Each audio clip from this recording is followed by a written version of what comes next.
o fantasioso, o fanfarrão, o mentecapto do Rodrigo Silva, já que ele foge de mim em todos os podcasts, aí vocês podem comprar este livro aqui, ó, do David. Foi o livro mais queimado, mais destruído, mais proscrito, mais proibido, e é o livro que deixou a maior quantidade de cópias manuscritas.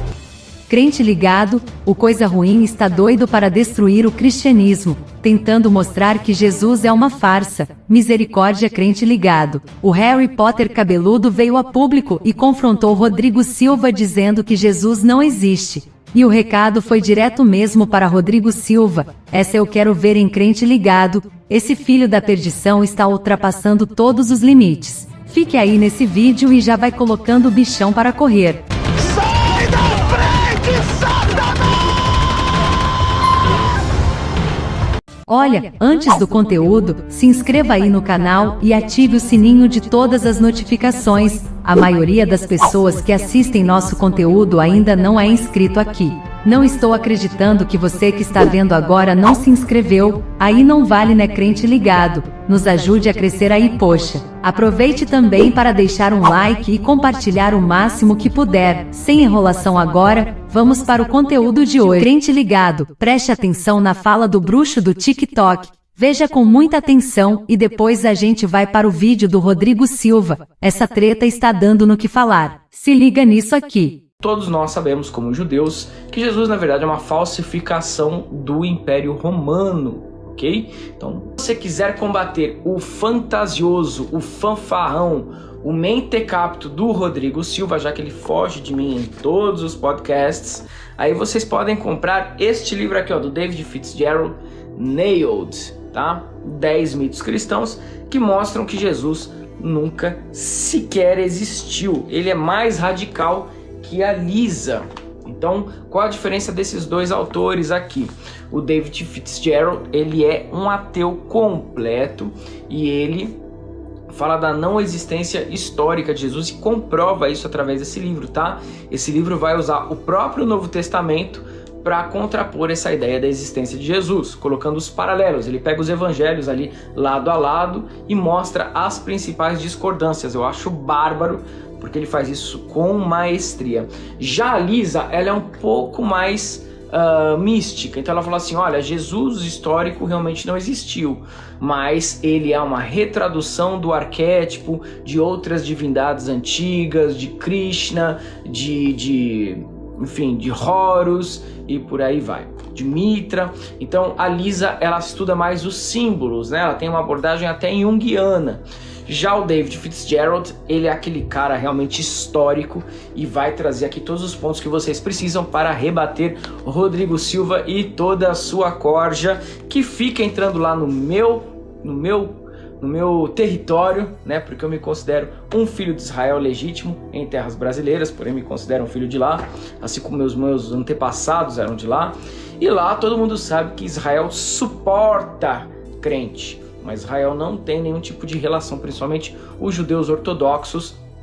Hoje eu estive até com meu professor de hebraico, o Shaul, e ele me relatou mais sobre isso. Falou assim, olha, a gente não suporta a entrada desse povo lá para ficar entrando na Terra Santa. O governo de Israel permite porque gera muito dinheiro, mas todo mundo sabe que judeu não acredita em Jesus.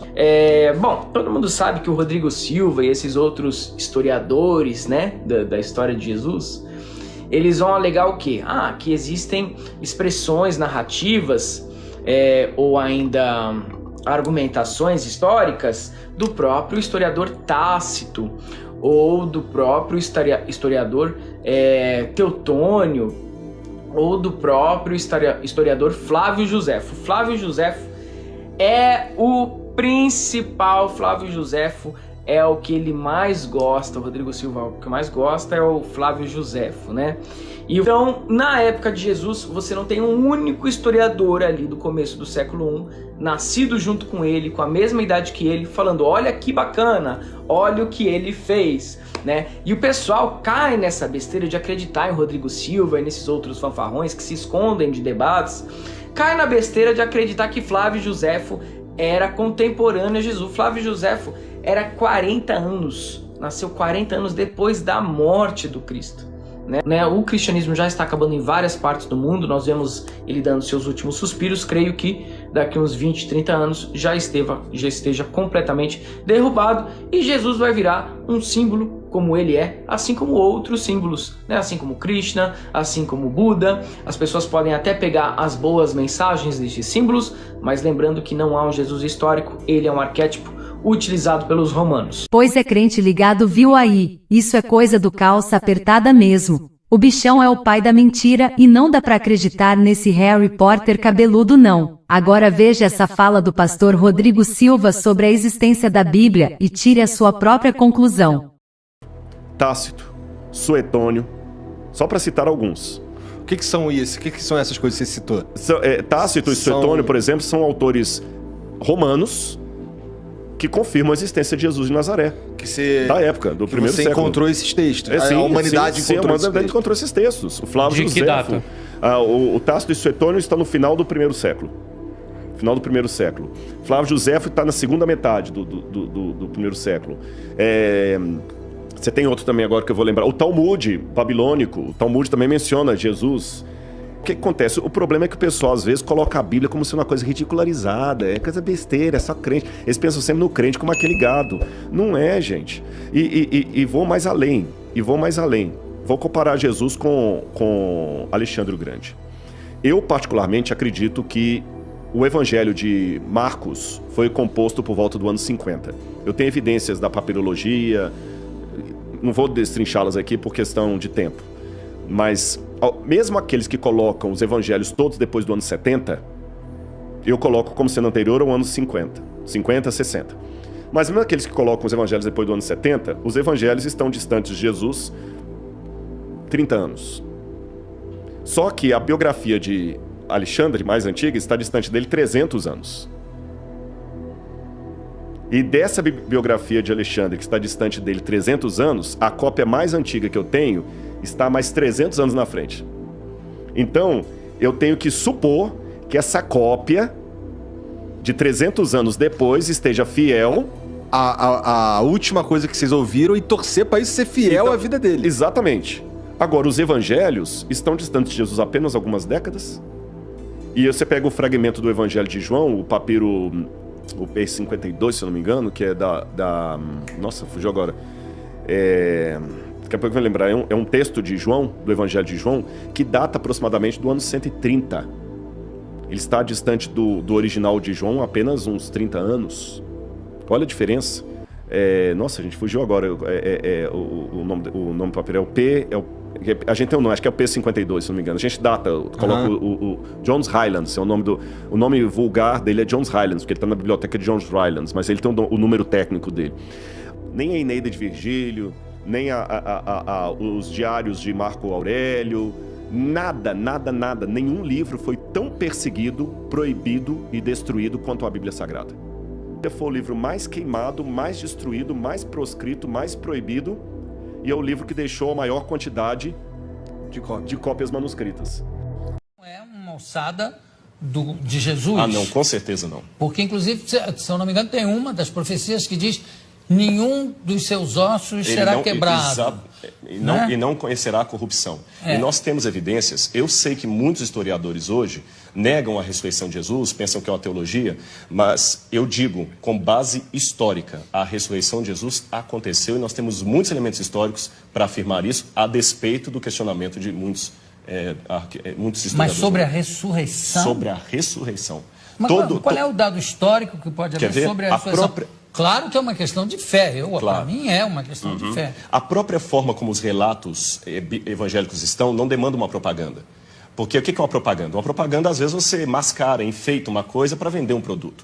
Aqueles discípulos estavam, em primeiro lugar, sofrendo perseguição e abuso por causa daquilo. A ressurreição era uma única doutrina da antiguidade que ninguém aceitava. Eles aceitavam a história de Platão, que a sua alma ia para o Éon, podia aceitar a história de Pitágoras, que você transmigrava a alma de um corpo para o outro, ou então ficar com os epicureus, que morreu, acabou. Mas ressurreição... A reencarnação exatamente, a transmigração de almas está ali perto. Exatamente, alguns judeus aceitavam a reencarnação. Agora, ressurreição Era uma coisa que ninguém comprava essa ideia. E outra, na época, pelo machismo... Mas isso, desculpa, mas isso não é uma prova histórica. Sim, mas a forma como os evangelhos foram descritos é interessante. Eles quebram todas as regras de propaganda. Quer um exemplo? Porque para eu saber se é histórico ou não, aí, lembremos, história não dá para levar ao laboratório e repetir o processo.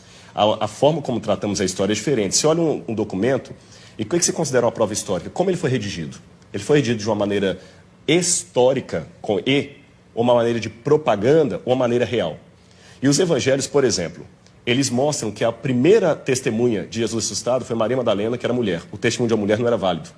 Se eles quisessem vender uma teoria, eles colocariam que os homens viram Jesus, e não as mulheres, porque o testemunho de uma mulher não era válido. Segundo, o fato de Jesus ressuscitar no terceiro dia. Para o judeu, até o terceiro dia, você podia ter um coma e voltar. Interessante que Jesus ressuscita depois do terceiro dia, ele estava realmente morto.